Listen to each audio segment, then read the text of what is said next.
Six class आपका chapter 7 last page है। आज मैं इसको फिनिश करवाने के बाद आपका नेक्स्ट चैप्टर भी स्टार्ट कर दूंगी और इसके क्वेश्चन आंसर और आपकी पॉलिटिक्स के जो चैप्टर आपका हो चुका है उसके क्वेश्चन आंसर आपकी नेक्स्ट वीडियो में आपको मिल जाएंगे। ठीक है, अगर मैं उनको बना पाई तो। वैसे मैंने सिविक्स के कर लिए हैं लेकिन इसके थोड़ा टाइम लगेगा मुझे। ठीक है, तो इसको स्टार्ट करते हैं। The administration of south. तो दक्षिण भारत में किस तरीके से शासन चलता था, क्या होता था, वो आपको इस वीडियो में बताया जाएगा। तो इन दीज किंगडम्स, जो वहाँ के राज्य थे, the king was at the centre of the power and the power was distributed among the local authorities till the village level. हर जगह की तरह वहाँ पर भी राजा सर्वोपरि था। उसके बाद उसके अंडर में बहुत से लोग आते थे और ताकत, एक तरीके से पावर का बंटवारा जो था सबके बीच में, उस लेवल राजा के पास सबसे ज़्यादा ताकत है, फिर नीचे फिर नीचे फिर नीचे फिर नीचे, इस तरीके से गांव तक के लेवल तक वहाँ पे एक तरीके से पदों का बंटवारा था। The main source of revenue, revenue मैं आपको बहुत बार बता चुकी हूँ, रेवेन्यू मतलब टैक्स भी अगर आप कह सकते हैं। तो उनका रेवेन्यू का, इनकम का जो मेन सोर्स था गवर्नमेंट का, वो क्या था, came from the produce of the land. उस टाइम पे और कुछ था ही नहीं, धरती पर जो भी उगता था या व्यापार से जो कुछ भी आता था बस इतना ही कुछ था। तो with the revenue the king constructed tanks, canal, road and hospitals for the benefit of the people.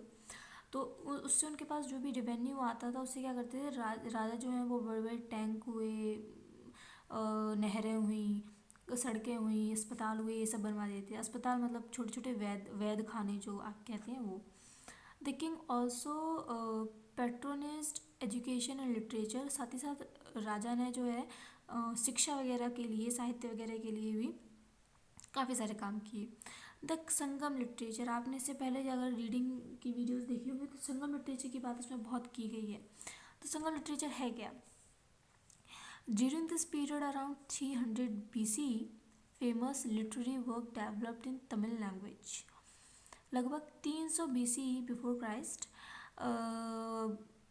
एक आप कह सकते हैं तमिल लैंग्वेज में एक तरीके का साहित्य जो था वो बहुत बढ़ गया था, which came to be known as Sangam literature, और जिसे नाम दिया गया संगम साहित्य। This literature consist of prose and poems of the life of ordinary people of that as.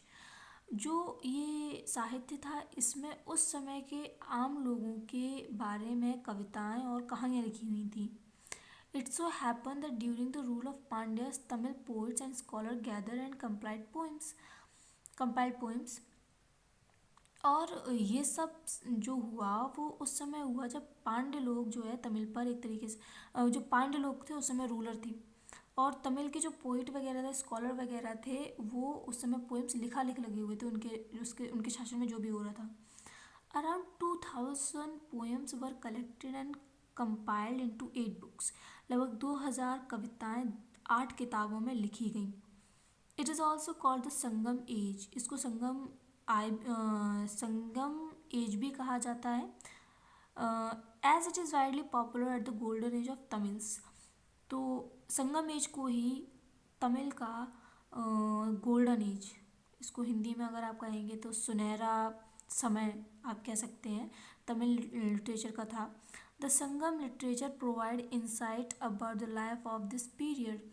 Sangam literature में जो भी कविताएं कहानियाँ लिखी हैं वो उस समय के, मतलब 300 BC में क्या होता था, कैसे होता था, वो सब उसका दिया हुआ है। It also throw light on the political and religious life of the early Tamils. इसके अलावा उस समय के तमिल लोगों का जीवन कैसा था, उनका आप कह सकते हैं पॉलिटिकल लाइफ उनकी कैसी थी, रिलीजियस लाइफ उनकी कैसी थी, इसके बारे में बताता है। And who were the Lord of Dakshinapatha. तो well around 2000 years after the Mohinder kings, Cholas, Chirans, Pandyas king, a dynasty rose into the power known as सातवाहन्स। तो ठीक है, चोल के बाद, चेर के बाद और पांड्याओं के बाद जो है एक नया वंश वहाँ पे आया और उसका नाम था सातवाहन। अब सातवाहन वंश था क्या? The Satavahana, also known as Andhras, established themselves in the Deccan in the central India. Pratishthana, modern day Paithan in Maharashtra was the capital of Satavahanas. तो सातवाहन जो थे उन्हें आंध्र भी कहते थे। इन्होंने स्वयं को दक्कन के पठार और सेंट्रल इंडिया में स्थापित किया और इनकी जो राजधानी थी वो प्रतिस्थाना, और जो आज के समय पैथन महाराष्ट्र में जगह है बोला जाता है, वो उस समय सातवाहन लोगों की राजधानी थी। Gautamiputra Satakarni was a great Satavahana ruler, वो बहुत ही एक महान सातवाहन राजा थे। He fought the Sakas and the Kalinga rulers, उन्होंने कलिंग रूलर्स जो थे उनसे और साथ ही साथ साकाज से युद्ध किया था। Thus he established a powerful empire and had control on port on the eastern coast, और इसी वजह से उन्होंने एक मजबूत राज्य की स्थापना की। साथ ही साथ उन्होंने जो वेस्टर्न पोर्ट जितने भी थे, जितने भी वेस्ट साइड में जितने भी उनके पोर्ट्स ये हुआ करते थे, उन सब पर उनका एक तरीके से राज्य था। The Satavahana also gifted land to Buddhist monk and thus Nagarjuna Konda and Amaravati became important Buddhist centres. Satavahana लोगों ने जो है बुद्धिस्ट मॉन्क जो थे उनको ज़मीन जो है वो तोहफे में दी, और इसीलिए उनको वहाँ पे 2 मॉनेस्ट्रीज आपको देखने को मिलेंगी, अमरावती और नागार्जुन कुंडा। ये बुद्धिस्ट के सेंटर माने जाते हैं और ये काफ़ी फेमस है तमिल में।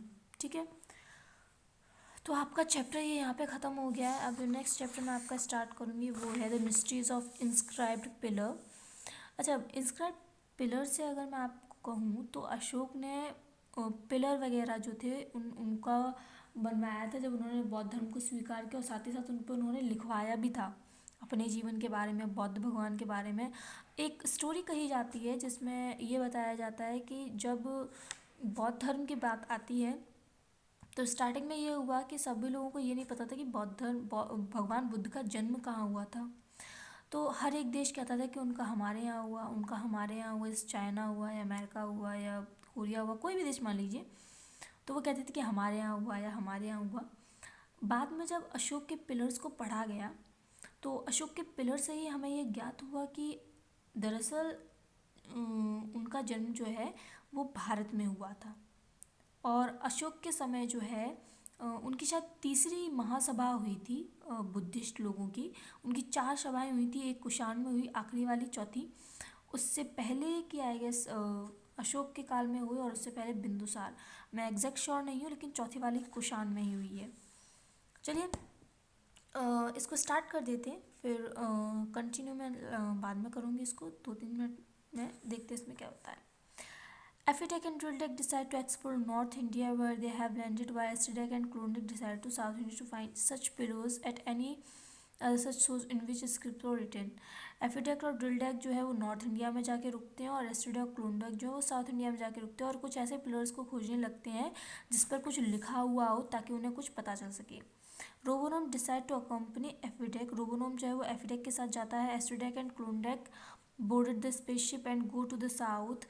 एस्ट्रेडेक और क्लोंडक जो है वो दोनों स्पेसशिप पे चढ़ के साउथ की ओर जाते हैं। While Drilldek board in balloon and land in Patna, जबकि ड्रिलडेक जो है वो एक बलून जो है उनका उसमें बैठते हैं और वो पटना पहुँचते हैं, the modern capital of Bihar, जो कि आज के समय में बिहार की राजधानी है, and the erstwhile capital of Magadh in north India, और जो कभी जो है मगध की राजधानी हुआ करती थी, पाटलिपुत्र।